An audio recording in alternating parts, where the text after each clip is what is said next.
દરેક વિદ્યાર્થી મિત્રોનું યુનિક એકેડમીમાં ફરીવાર હાર્દિક સ્વાગત છે. આજે આપણે સબ્જેક્ટ ગુજરાતી વ્યાકરણ અને આપણો ટોપિક કયો છે? ક્રિયા વિશેષણ. બરાબર. કેમ કે કોમ્પિટિટિવ એક્ઝામમાં ગુજરાતી વ્યાકરણના 15 માર્ક્સનું તો દરેક ગવર્મેન્ટની એક્ઝામમાં હોય જ છે. બરાબર. તો આપણા માટે વ્યાકરણના ટોપિકો બહુ ઇમ્પોર્ટન્ટ છે. દરેક ગ્રામરના એક બે બે માર્ક્સના ક્વેશ્ચન તો હોય જ છે ટોપિકના.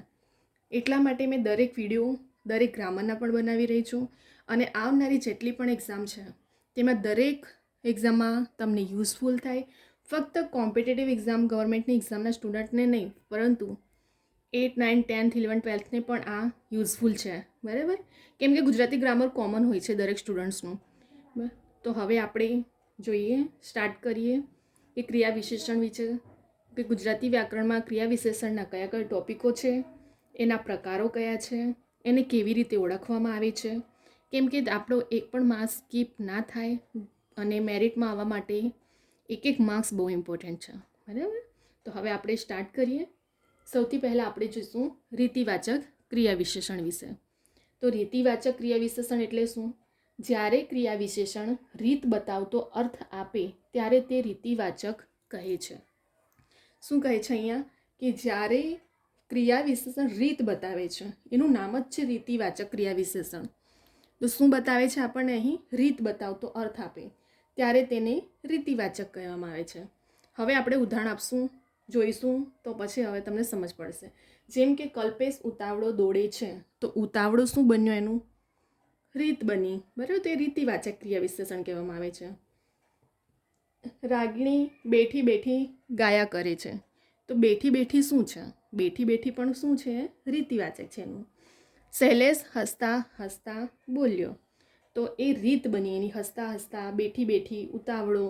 બરાબર. આ બધું શું છે? રીતિવાચક. તમને એક્ઝામમાં જો તમને આવી રીતે વ્યાખ્યા રીતે પણ પૂછી શકે છે પેપર સેટર, કે જ્યારે ક્રિયા વિશેષણ રીત બતાવતો હોય તેને કયો ક્રિયા વિશેષણ કહેવામાં આવે છે? તો તમને આવી રીતે 3 કે 4 ઓપ્શન આપી શકે છે. તો તમને એની વ્યાખ્યા પણ ખબર હોવી જોઈએ. 1 માર્ક્સ અહીં. બીજું તમને ઉદાહરણ આપીને પણ પૂછી શકે છે. તો ઉદાહરણ આપીને પૂછી શકે ત્યારે આપણે અંડરલાઈન આપ્યું હશે તમને ક્વેશ્ચન. બરાબર. કે હવે ઓળખો કે આમાંથી કયું રીતિવાચક ક્રિયા વિશેષણ છે. તો આવી રીતે આપણને 2 માર્ક્સ કવર કરી શકીએ છીએ. બરાબર. તો આમાં શું બન્યું? રીત. એને એટલે કે જેમ કે બેઠી બેઠી આપણે જે રીત દર્શાવતી હોય, ઉતાવળો, બેઠી બેઠી, હસતા હસતા, બધું શું છે? એની રીત દર્શાવી રહ્યો છે. તો એટલા માટે એને રીતિવાચક ક્રિયા વિશેષણ કહેવામાં આવે છે. હવે આપણે જોઈશું સમયવાચક ક્રિયા વિશેષણ. એમના નામમાં જ એની વ્યાખ્યા સમાયેલી હોય છે. બરાબર. જેમ કે અહીં શું કીધું છે? કે સમયવાચક. હવે સમયવાચક એટલે સમય દર્શાવતું હોવું જોઈએ. તો આપણે એની વ્યાખ્યા શું બનશે? સમય દર્શાવનાર ક્રિયા વિશેષણ એટલે સમયવાચક ક્રિયા વિશેષણ. 1 માર્ક્સ આપણો અહીં બની ગયો. તમને પેપર સેટર પૂછી શકે છે જેમ કે સમય દર્શાવનાર ક્રિયા વિશેષણ એટલે કયું વિશેષણ? તો પછી રીતિવાચક, સમયવાચક, સ્થળવાચક ઓપ્શન આપી શકે છે. તો તમને ખબર હોવું જોઈએ કે સમયવાચક સમયવાચક ક્રિયા વિશેષણ કહેવામાં આવે છે. હવે આપણે એનું એક્ઝામ્પલ જોઈશું. ગયા ચોમાસામાં ધોધમાર વરસાદ હતો. તો ગયો ચોમાસો એ શું દર્શાવે છે? એનો સમય દર્શાવે છે. થોડી વાર મારી સામે જોઈ રહ્યો, થોડી વાર સમય દર્શાવે છે. તો થોડી વાર એ સમયવાચક ક્રિયા વિશેષણ છે. વિદ્યાર્થીઓ આજે શાળાએ વહેલા આવ્યા. તો વહેલા આવવું શું છે?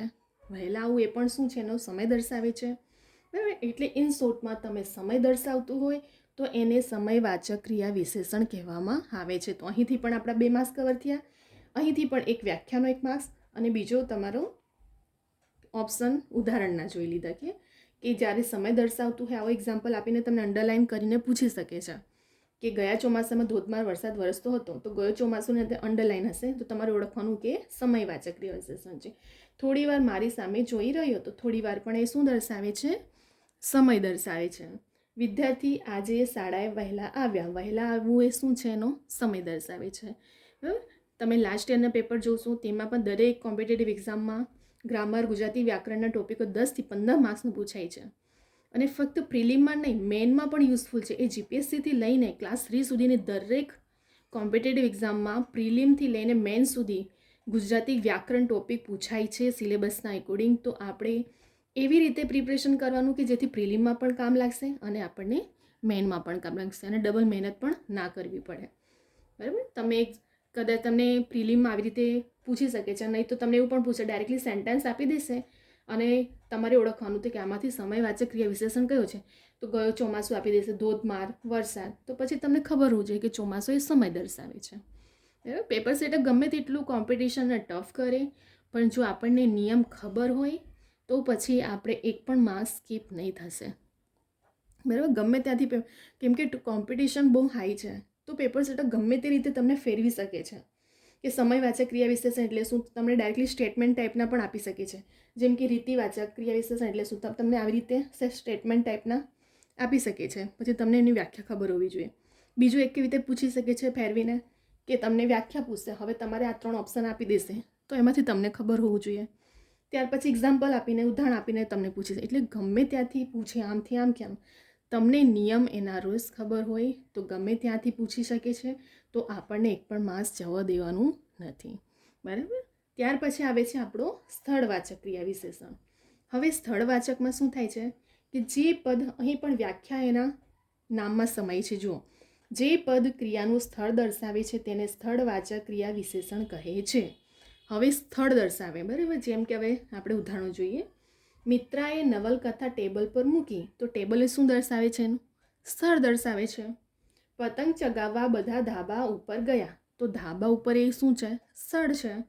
ગાડું છેક અમારી નજીક પહોંચ્યું, તો નજીક એ પહોંચવાની પણ શું છે? એની સ્થળ દર્શાવે છે. રાઘવન ઓફિસમાં રાત સુધી કામ કર્યું, તો ઓફિસમાં એ શું છે? સ્થળવાચક છે. બરાબર. તો આવી રીતે આપણા સ્થળવાચક ક્રિયા છે, એટલે સ્થળ દર્શાવતું હોય તો તમને પૂછી શકે છે કે જે ક્રિયાનું સ્થળ દર્શાવે તેને કયો વિશેષણ કહેવામાં આવે છે. તો પછી આપણને ખબર હોવું જોઈએ કે એને સ્થળવાચક ક્રિયા વિશેષણ કહે છે. ત્યાર પછી તમને ઉદાહરણ પણ પૂછી શકે છે, જે રીતે આમાં ટેબલ, ધાબા ઉપર, નજીક, ઓફિસમાં બધું શું છે? સ્થળ દર્શાવે છે. તો સ્થળ દર્શાવતા વાચક ક્રિયા વિશેષણને સ્થળવાચક કહેવામાં આવે છે. બરાબર. આપણા અહીં 3 ક્રિયા વિશેષણ કમ્પ્લીટ થઈ ગયા. રીતિવાચક, સમયવાચક, સ્થળવાચક. એના નામમાં જ એનો આન્સર છે અને એની વ્યાખ્યા પણ એના નામમાં સમય છે. બરાબર. જે રીતે કીધું તમારું મેં 2, 2, 4 અને 2, 6 માર્ક્સો તમારા અહીં બની શકે છે. બરાબર. અને લાસ્ટ યરમાં પૂછાય છે, તો આપણે પ્રિપરેશન પણ એવી જ હોવી જોઈએ. બરાબર. ગમે ત્યાંથી ક્વેશ્ચન પૂછે તમને. બરાબર. ફરી એકવાર આપણે ખાલી રિવિઝન કરી લઈએ. રીતિવાચક ક્રિયા વિશેષણ એટલે રીત બતાવતો અર્થ હોય તેને રીતિવાચક, જેમ કે ઉતાવળો, બેઠી બેઠી, હસતા હસતા. બરાબર. અહીં ઉદાહરણ આપ્યું છે ને, કલ્પેશ ઉતાવળો દોડે છે, રાગિણી બેઠી બેઠી ગાયા કરે છે, શૈલેષ હસતા હસતા બોલ્યો. તો આ બધું શું દર્શાવે છે? એની રીત દર્શાવે છે. ત્યાર પછી સમયવાચક, તો સમય દર્શાવનાર, જેમ કે ગયા ચોમાસામાં ધોધમાર વરસાદ, તો ગયો ચોમાસું, થોડી વાર, વહેલા, મૂળ, આ બધું શું છે? એનો સમય દર્શાવે છે. એટલા માટે એને સમયવાચક ક્રિયા વિશેષણ કહેવામાં આવે છે. ત્યાર પછી સ્થળવાચક, તો સ્થળવાચકમાં શું થાય કે જે પદ ક્રિયાનું સ્થળ દર્શાવે તો તેને સ્થળવાચક ક્રિયા વિશેષણ કહે છે. જેમ કે મિત્રાએ નવલકથા ટેબલ પર મૂકી, પતંગ ચગાવવા બધા ધાબા ઉપર ગયા, ગાડું છેક અમારી નજીક પહોંચ્યું અને રાઘવન ઓફિસમાં રાત સુધી કામ કર્યું. તો ટેબલ, ધાબુ, નજીક, આ બધું શું છે? એનો સ્થળ દર્શાવે છે. બરાબર. તો આવા ટાઈપના તમને ક્વેશ્ચન ગ્રામરના પૂછાય છે ગુજરાતી વ્યાકરણના. તમે આવનારી જે પણ સીસી એક્ઝામ કે પછી ટેટની છે બધી, અને આવનારી જેટલી પણ કોન્સ્ટેબલ, બધી જ કોમ્પિટિટિવ એક્ઝામો છે હાલમાં, લેટેસ્ટમાં બધી બહુ એક્ઝામો છે ગવર્મેન્ટની. તો આપણા માટે આ બેટર લક છે અને બહુ મોટો ચાન્સ તમને મળ્યો છે. બરાબર. તો સારી રીતે પ્રિપરેશન કરો અને સ્માર્ટ પ્રિપરેશન કરો, જેથી કરીને તમને પ્રિલિમમાં પણ કામ લાગે અને મેનમાં, કેમ કે મેન માટે એટલો બધો સમય જ નથી મળતો. પ્રિલિમનું રિઝલ્ટ આવે ત્યાર પછી મેન માટે સમય બહુ ઓછો હોય છે. તો આપણે પ્રિપરેશન એવું કરવું સ્માર્ટ કે જેથી કરીને પ્રિલિમમાં પણ કામ લાગશે અને મેનમાં પણ કામ લાગશે. બરાબર.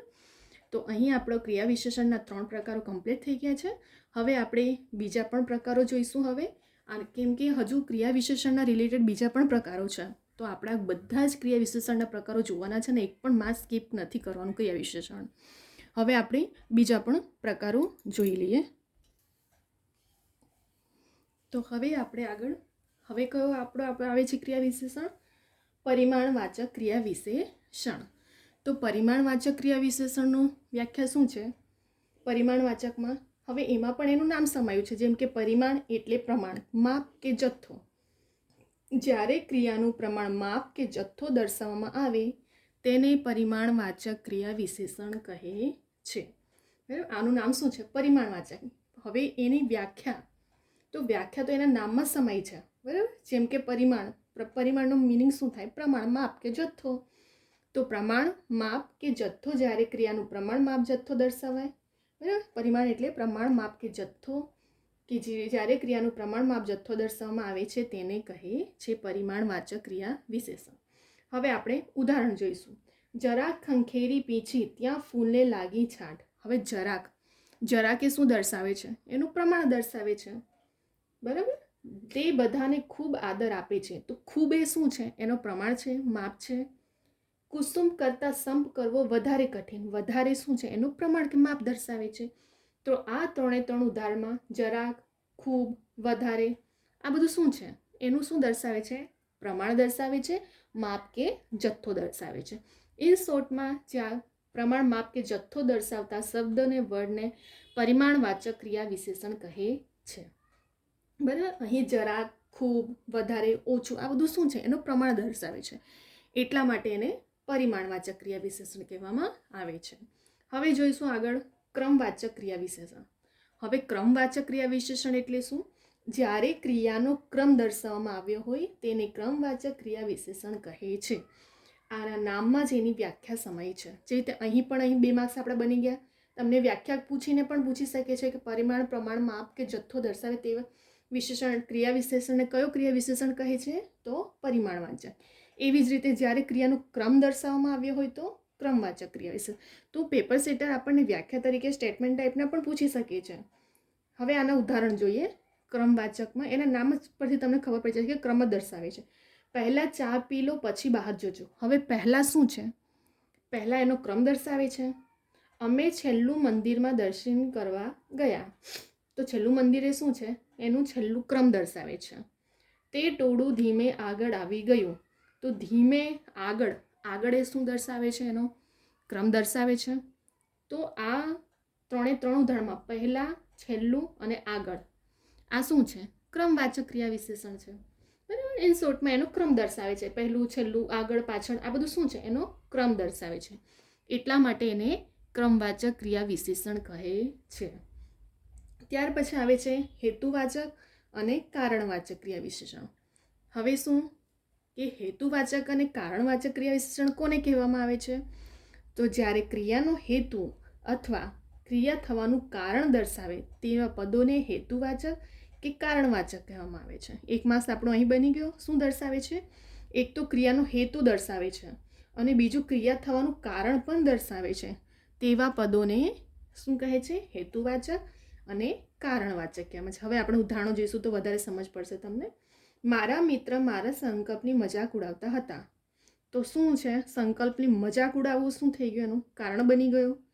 બરાબર, તો આ શું છે? કારણવાચક છે. પણ મારે કશું ખાનગી કહેવાનું નથી. તો મારે કશું ખાનગી નથી કહેવાનું. તો ખાનગી પણ શું બની જાય છે અહીં એનો? બરાબર, ખાનગી શું બની જાય છે? એનો હેતુ બની જાય છે, એનું કારણ બની ગયો. આત્માને માટે ખોરાક જરૂરી છે. તો માટે હેતુ બની ગયો. તે આત્મા માટે ખોરાક કેમ જરૂર છે? તો આત્માને માટે ખોરાક જરૂર છે. તો માટે શું બન્યો? એનું કારણ બન્યું અને હેતુ બન્યો એનો. પ્રતિકૂળતા આત્મચિંતન માટે વિશાળ તક પૂરી પાડે છે. તો પ્રતિકૂળતા આત્મચિંતન માટે શું દર્શાવે છે? એનો હેતુ દર્શાવે છે કે જરૂરી છે, કારણ દર્શાવે છે ને કે આત્મચિંતન માટે વિશાળ તક પૂરી પાડે છે. તો મજાક ઉડાવતા, ખાનગી, માટે આ બધું શું છે? એનો હેતુ દર્શાવે છે, એનું કારણ દર્શાવે છે. તો આપણે અહીં પણ 2 માર્ક્સ બની જશે કે પેપર સેટર પૂછે તમને કે ક્રિયાનો હેતુ અથવા ક્રિયાનું કારણ દર્શાવે તેવા પદોને કેવા ક્રિયા વિશેષણ? તો 3 ઓપ્શન મૂકે તો આપણને 4 ઓપ્શન મૂકે તો આપણને ખબર હોવું જોઈએ કે હેતુ અને કારણ દર્શાવતા પદોને હેતુવાચક કે કારણવાચક ક્રિયા વિશેષણ કહેવામાં આવે છે. જેમ કે આપણે ઉદાહરણ પણ જોઈ લીધું. મજાક ઉડાવતા, ખાનગી, માટે આ એનું હેતુ દર્શાવે છે, એનું કારણ દર્શાવે છે. તમને ઉદાહરણ આપીને પૂછી શકે છે, અંડરલાઇન કરીને પૂછવામાં જ આવે છે એવી રીતે ક્વેશ્ચન. તો તમને ખબર હોવું જોઈએ. પછી તમને 4 ઓપ્શન મૂકી દેશે તો તમને ખબર હોવું જોઈએ કે મજાક ઉડાવવું, ખાનગી, માટે આ બધું એનું હેતુ દર્શાવે છે અને કારણ દર્શાવે છે. એટલા માટે એ હેતુવાચક કે કારણવાચક ક્રિયા વિશેષણ. ફરી આપણે 3 એક વખત રિવિઝન કરી લઈએ ફટાફટ. કે પરિમાણવાચક એની નામની વ્યાખ્યા છે. તો પરિમાણ એટલે એક ક્વેશ્ચન આપણો અહીં બની ગયો. માપ કે જથ્થો દર્શાવતા ક્રિયાનું પ્રમાણને પરિમાણવાચક ક્રિયા વિશેષણ કહેવામાં આવે છે. 1 માર્ક્સ આપણો અહીં. બીજું તમને ઉદાહરણ આપીને પૂછશે કે જરાક ખંખેરી પીછે ત્યાં ફૂલે લાગી છાંટ. તો જરાક પણ શું બની ગયો આપણો? માપ કે જથ્થો. તે બધાને ખૂબ આદર. તો ખૂબ પણ શું થઈ ગયું? એનું પરિમાણ. કુસમ કરતાં સંપ કરવો વધારે. તો જરાક, ખૂબ, વધારે આ બધું શું છે? માપ કે જથ્થો છે. તો અહીં પણ આપણો બની ગયું પરિમાણવાચક ક્રિયા વિશેષણ કમ્પ્લીટ થઈ ગયું. ત્યાર પછી આવે છે આપણો ક્રમવાચક ક્રિયા વિશેષણ. તો ક્રમવાચક ક્રિયા વિશેષણમાં શું થાય છે? જ્યારે ક્રિયાનો ક્રમ દર્શાવવામાં આવ્યો હોય, ક્રમ જ છે બસ આમાં તો, બરાબર. તો તમને વ્યાખ્યા તમને પૂછી શકે છે કે જ્યારે ક્રિયાનો ક્રમ દર્શાવે, 1 માર્ક્સ પણ આપણો અહીં બની ગયો. તો એને ક્રમવાચક કહેવામાં આવે છે. પહેલાં ચા પી લો પછી બહાર જજો. તો પહેલાં શું બની ગયો? એનો ક્રમ બની ગયો. અમે છેલ્લું મંદિરમાં દર્શન કરવા ગયા. તો છેલ્લું શું થઈ ગયું? ક્રમ છે. ટોળું ધીમે આગળ આવી ગયું. તો આગળ પણ શું છે? ક્રમ. તો પહેલાં, છેલ્લું, આગળ, પાછળ આ બધું છે એનું ક્રમવાચક છે. ઇન શોર્ટમાં હેતુવાચક, કારણવાચક. તો હેતુ દર્શાવે અથવા તો કારણ દર્શાવતું હોય તો તેને હેતુવાચક ને કારણવાચક કહેવામાં આવે છે. આપણે ઉદાહરણમાં પણ જોયું કે મજાક ઉડાવતા, ખાનગી, માટે આ બધું શું છે? એનો હેતુ અને કારણ દર્શાવે છે. કે મારા મિત્ર મારા સંકલ્પની મજાક ઉડાવતા હતા. તો મજાક ઉડાવવો એનું શું બની ગયો? કારણ બની ગયો, હેતુ બની ગયો. પણ મારે કશું ખાનગી કહેવું ન, તો ખાનગી પણ એનો હેતુ છે. આત્માને માટે, આત્મચિંતન માટે વિચારતા. તો આ બધું શું છે? એનું હેતુ અને કારણ દર્શાવે છે. બરાબર. તો અહીં આપણા 3 પરિમાણવાચક ક્રિયા વિશેષણ, ક્રમવાચક અને હેતુવાચક પણ આપણા કમ્પ્લીટ થઈ ગયા. 3 પ્રકાર. હવે તમને પરીક્ષામાં જઈ જો અહીં તમારા 2, 4 અને 6 માર્ક્સ તો અહીં આપણા કવર કરી ગયા. તો ગમે ત્યાંથી તમને જો આવી રીતે ફેરવી શકે છે, બરાબર, કે પરિમાણવાચક તો તમને આવું સ્ટેટમેન્ટ લાઈન આપશે કે વ્યાખ્યા આપી દેશે, તો તમારાથી ઓળખવાનું રહેશે. પછી જો બીજી રીતે તમને ઉદાહરણ આપીને કે અંડરલાઈન આપીને ઉદાહરણ આપશે, એની નીચે અંડર, તો તમારે ઓળખ. ઓલ સ્ટુડન્ટને તો ખબર હોય છે કેમ કે એમણે એક્ઝામો આપી છે, પરંતુ ન્યૂ સ્ટુડન્ટને હજુ ખબર નથી કે કોમ્પિટિશન બહુ ટફ છે અને પેપર સેટર ગમે ત્યાંથી કેવી રીતે કોમ્પિટિશનને ટફ કરવા માટે પેટર્ન ચેન્જ કરશે. બરાબર. હવે તો આગળ જતાં પેપર પહેલાં તો ઓપ્શન ટાઈપનું ખાલી 4 ઓપ્શન આપે, હવે તો સ્ટેટમેન્ટ ટાઈપના ક્વેશ્ચનો પૂછાય છે. તો તમને જો આખું ખબર હશે ને તો પ્રિલિમ અને મેઇન બંનેમાં તમને કામ લાગશે આ બધા નિયમો, એની વ્યાખ્યા, એના ઉદાહરણો, એના નિયમો. તો આપણે બધું ગોખવાની જરૂર નથી. ઘણા બધા બુકો લઈને વસાવો, મોડે કરો, ગોખવા, આ બધું કશું કામનું નથી. આપણે ફક્ત એને સમજવાની કોશિશ કરો. દરેક ગ્રામર, એ ગુજરાતી ગ્રામર હોય કે ગુજરાતી વ્યાકરણ હોય કે ઇંગ્લિશ ગ્રામર હોય, દરેકના નિયમો છે. અને ફક્ત તમે નિયમોને સમજો અને સમજવાની કોશિશ કરો. બરાબર. તમે આનો સ્ક્રીનશોટ લઈને રાખો, નોટબુકમાં પણ તમે ઉતારો, જાતે પણ 1-2 વખત એને ધ્યાનથી રીડ કરી કાઢો. પછી એને તમને પણ સમજ પડવી જોઈએ. બરાબર. તો એવી રીતે જો તમે પ્રેક્ટિસ કરશો ને તો તમને વધારે ઇઝી પડી જશે. બરાબર. અને ગુજરાતી ગ્રામરમાં તો 1 પણ માર્ક્સ જવા જ નહીં દેવાનું. બરાબર. ઇઝી છે, પણ ઇઝી ક્યારે હોય છે? જ્યારે આપણે મહેનત કરી હોય ને, પ્રિપરેશન કરી હોય તો ઇઝી છે. જો તમને એના નિયમો જ ના ખબર પડે તો આડે તમે તુક્કા મારીને આવો, એમાં માર્ક્સ જવાના છે તમારા. મોસ્ટલી સ્ટુડન્ટ્સના નેગેટિવ માર્ક ત્યાં જ જતા હોય છે કે ઉતાવળમાં અમુક ટોપિકો સિલેબસના એકોર્ડિંગ પ્રિપરેશન કરો અને ગમે તેમ તુક્કા નહીં મારો, ગપ્પા નહીં મારો, નહીં તો તમારે જે રાઇટ હોય છે ને તેમાંથી જ તમારા નેગેટિવ માર્કિંગ થાય છે. અને એ તમે ગમે તેટલા તમારા સમજ લો સ્કોર છે, છતાં તમે મેરિટમાં જેટલો સ્કોર છે, જો તમારે એટલામાંથી તમારે રાઇટ તો બસ આઈ થિંક સમજો કે તમારી પાસે ઉદાહરણ આપે કે 130 માર્ક છે, બરાબર, અને મેરિટ રૂક્યું તમારું 120 પર, પણ તમારું માર્ક્સ ભલે 130 છે પણ તમે નેગેટિવ બી તો કર્યું હશે ને, તો નેગેટિવ 130માંથી માઇનસ થશે પછી બધા. તો આવી રીતે તમને બધું પેપર સ્ટાઇલ પણ ખબર હોવી જોઈએ. એટલે ગમે તેમ તુક્કા નહીં મારવાનું, ગમે તે રીતે બુકોને નહીં વસાવો, નહીં તો જેટલું તમે બુકો વસાવતા જશો ને એટલા કન્ફ્યુઝ થશો. બરાબર. અને હું તો ઓલવેઝ કહું છું કે ઓથેન્ટિક બુકને પ્રિફર કરું જે ગવર્મેન્ટ દ્વારા પબ્લિશ થઈ છે. કેમ કે ગવર્મેન્ટ દ્વારા જે પબ્લિશ થતી તે જ બુકના આન્સરો માન્ય કરવામાં આવે છે. તો તમારે એના નિયમો એને તમને વધારે ઇઝી પડશે એને સમજવામાં અને એને કરવામાં. બરાબર. તો હવે જેટલા પણ મેં વિડીયો લાવી રહી છું તે દરેક કોમ્પિટેટિવ એક્ઝામ માટે યુઝફુલ છે. અને ફક્ત કોમ્પિટેટિવ એક્ઝામના સ્ટુડન્ટ નહીં, દરેક સ્ટુડન્ટ 9, 10, 12 દરેક સ્ટુડન્ટ માટે ગુજરાતી વ્યાકરણ તો કોમન છે. તો આ દરેક સ્ટુડન્ટ માટે પણ આ વિડીયો યુઝફુલ છે.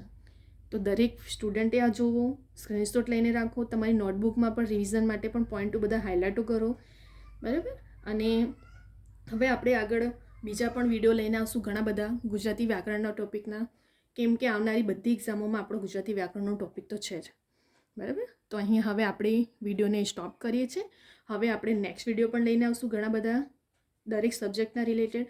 તમને કોઈ પણ ક્વેશ્ચન કે ક્વેરી હોય તો તમે મારી ઇન્સ્ટાગ્રામની આઈડી છે કવિતા યુનિક એકેડમી, એમાં પણ તમે મને મેસેજ કરીને કોઈ પણ એક્ઝામ રિલેટેડ કે કંઈ પણ ક્વેશ્ચન હોય તો તમે મને પૂછી શકો છો, બરાબર. સિલેબસ કેમ કે ન્યૂ સ્ટુડન્ટ્સ હોય છે એમને એ બધું પેટર્ન નથી ખબર હોતી કે પછી એમને પ્રિપરેશન કરવી કેવી રીતે કરવી, આ બધું હું એના માટે પણ સ્પેશિયલ એક વિડીયો લઈને આવીશ.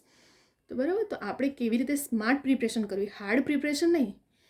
તમે 24 કલાક રીડ કરો છો એ મેટર નથી કરતું. અમુક સ્ટુડન્ટ કે મેમ અમે તો 24 કલાક આટલો કલાક, એ નથી મેટર કરતું. તમને કેવી રીતે પ્રિપરેશન કરો છો ને, 24 કલાક કરવાવાળો પ્રિપરેશન પણ રહી જાય છે અને 2 કલાક કરવાવાળો પણ ક્લિયર કરી જાય છે એક્ઝામ. તો આપણે પ્રિપરેશન એવી રીતે કરવાની છે કે જેથી કરીને આપણે સ્માર્ટ પ્રિપરેશન કહેવામાં આવે છે એને, બરાબર. જેથી કરીને હવે આપણે જ કરીએ તો આપણે એવી રીતે પ્રિપરેશન કરીએ કે પ્રિલિમમાં મેનમાં બંનેમાં કમ્બાઈન થાય. તો દરેક વસ્તુને ઉપરથી ગોખીને ઓપ્શન મોડે કરીને એનો કોઈ મિનિંગ જ નથી. ફક્ત નિયમને સમજી કાઢો, સમજીને કરો તો તમે ગમે તે રીતે પૂછે તમને આવડશે. તો અહીં આપણે હવે વિડીયોને સ્ટોપ કરીએ છીએ. હવે આપણે નેક્સ્ટ વિડીયો બીજા બધા ટોપિક રિલેટેડ પણ લઈને આવશું.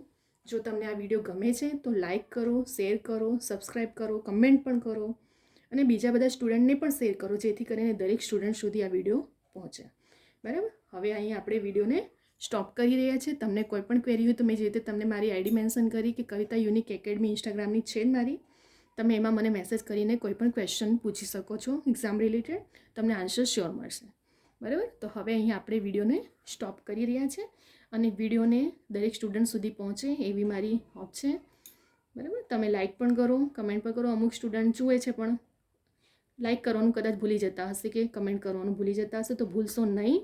કેમ કે દરેક સ્ટુડન્ટ છે જ મારી ઇન્સ્ટાગ્રામની આઈડી પણ એ લોકો મને પર્સનલી મેસેજ કરીને કરે છે કે મેમ તમે આ વિડીયો લાવો, આ ટોપિક સબ્જેક્ટ રિલેટેડ તમે વિડીયો લઈને આવો. તો બરાબર, તો હવે આપણે આવી રીતે વિડીયો નવા લાવી રહ્યા છે હવે, અને હવે આપણે નેક્સ્ટ પણ બધા સિલેબસના એકોર્ડિંગ જ લઈને આવશું. તો હવે અહીં આપણે વિડીયોને સ્ટોપ કરીએ છીએ.